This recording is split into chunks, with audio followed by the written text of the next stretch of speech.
সারাদিন শুধু কাজ আর কাজ। মালা মালা ভাইয়া মালা এখানে আছিস দেখছি।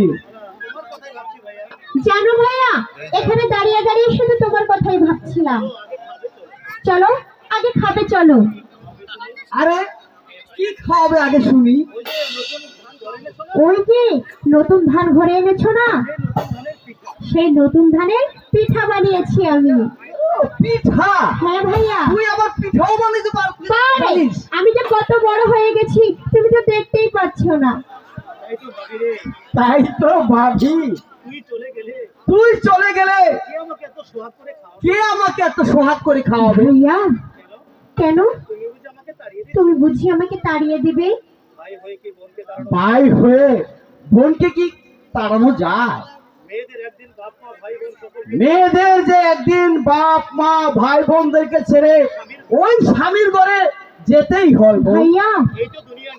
আর এই তো দুনিয়ার নিয়ম।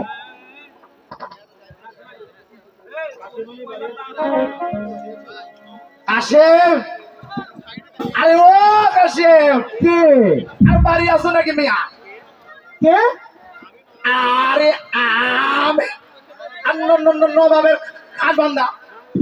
আর নাম আমার নামটা কি? ও নাম আমার সালামত। তা হঠাৎ কি মনে করে বান্দা সাহেব? আরে এলাম আর একটা মজার সংবাদ নিয়ে। আর মজার মানে আরে শুভ সংবাদ। বেশ, তাহলে আপনার ওই শুভ সংবাদটাই আগে শুনি। আরে তোমার বোন মালা। ও বুঝেছি। মালা তুই একটু ভিতরে যা। ঠিক আছে ভাইয়া, আমি তাই যাচ্ছি।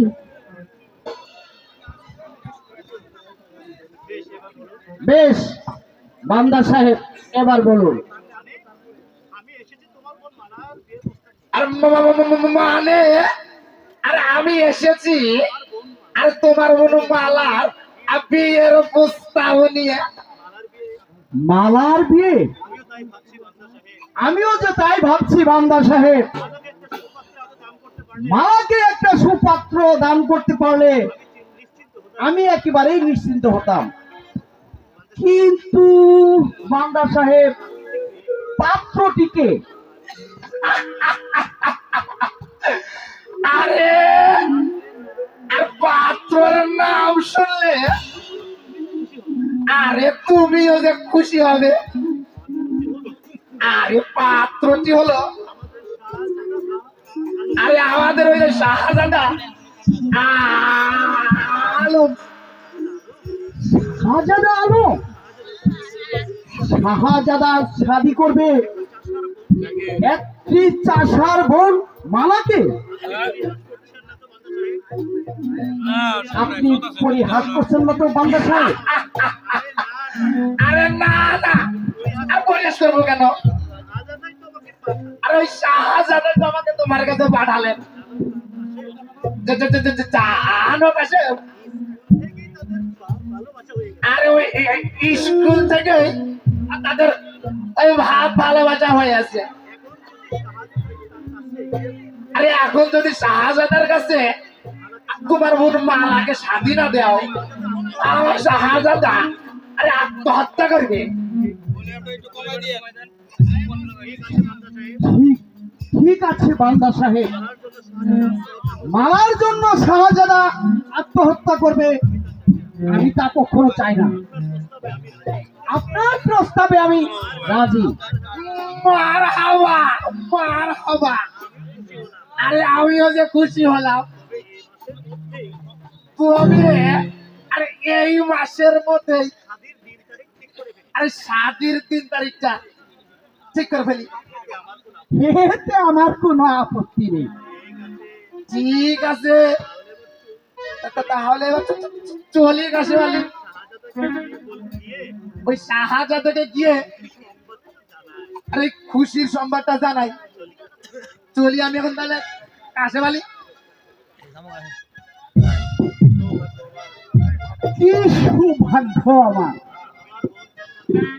আমার বোন চাষার বেটি হয়ে আজ হতে যাচ্ছে রাজবধূ।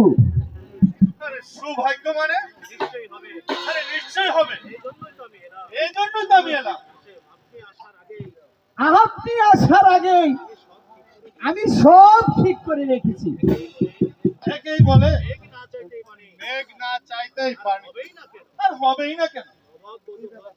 আরে নবাব বধূ হওয়া কি কম সৌভাগ্যের কথা? সেই জন্যই তো আমি রাজি হয়েছি সেনাপতি সাহেব। জানি, আরে তুমি সহজেই রাজি হবে। আর ওই বাহাদুর শাহ পাত্র হিসাবে মোটেই খারাপ নয়। বাহাদুর সাপ মানে? আরে সেই তো আমাকে পাঠালে। আরে তোমার বোন মালাকে শাদি করবে। সেনাপতি সাহেব যা বলেছেন আর একটিবার এই কথাটি উচ্চারণ করবেন না। একজন পিতৃতুল্য লোকের কাছে তার কন্যা সমতুল্য বোনকে কোনদিন শাদি দিবে না। আমি আমি কোনদিন ওই পিতৃতুল্য পিতার কাছে আমার বোনকে শাদি দিতে পারি না। তাহলে তুমি বাহাদুর শাহর কাছে মালাকে শাদি দেবে না? না না না, কারণ ভাই হয়ে নিজের বোনকে একটা পিতা সমতুল্য মানুষের হাতে তুলে দিতে পারি না।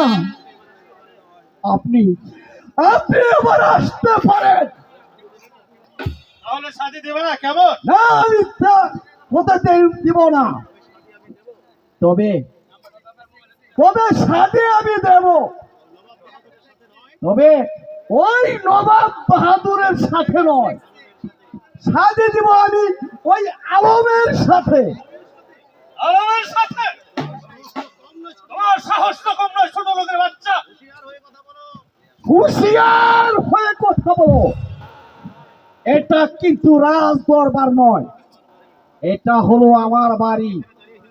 এখানে দাঁড়িয়ে হিরুক্তি করলে তোমাকে আমি ওই কিন্তু ওই রাজপ্রাসাদে ফিরে যেতে দেব না। আহ! আহ! আহ! আহ! ওহ! ওহ! ওহ!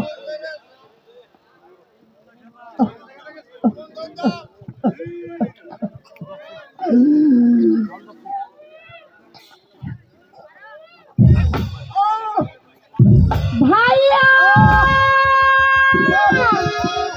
ভাইয়া ভাইয়া,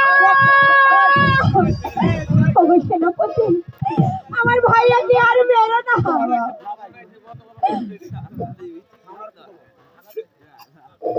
আমার ভাইয়াকে আর মেরো না, মেরো না, মেরো না,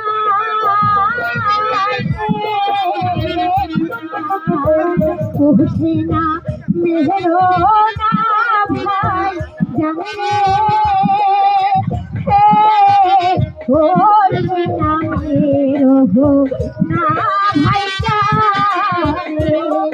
এসে তো আমারই গলায় আওয়াজ হয়েছিল ভাই, তাহলে করে কি বন্ধ কর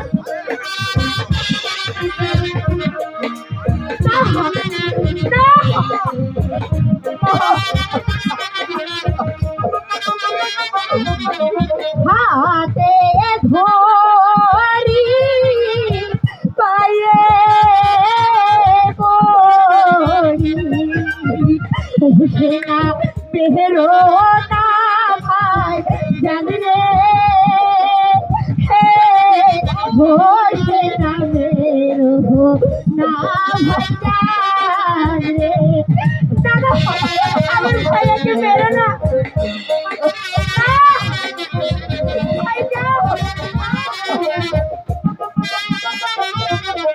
চাবুক জ্বালা বড় জ্বালা, হোসেনা সহিতে পারে না,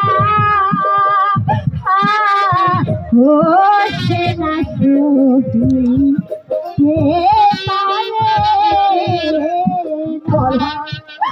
ভাইয়া, তোমার বুঝি খুব কষ্ট হচ্ছে ভাইয়া? আমার যত কষ্টই হোক তবু আমি তোর কোনো ক্ষতি করতে দেব না। তুমি সরবকে শাদি করতে দাও। না, প্রয়োজন হয় আমি বিষ খেয়ে আত্মহত্যা করবো, তবু ওর মতো একটা জানোয়ারকে আমি বিয়ে করবো না। ঠিক আছে, আমিও দেখে নেব আরে তোমাকে রাজি করাতে পারি কিনা।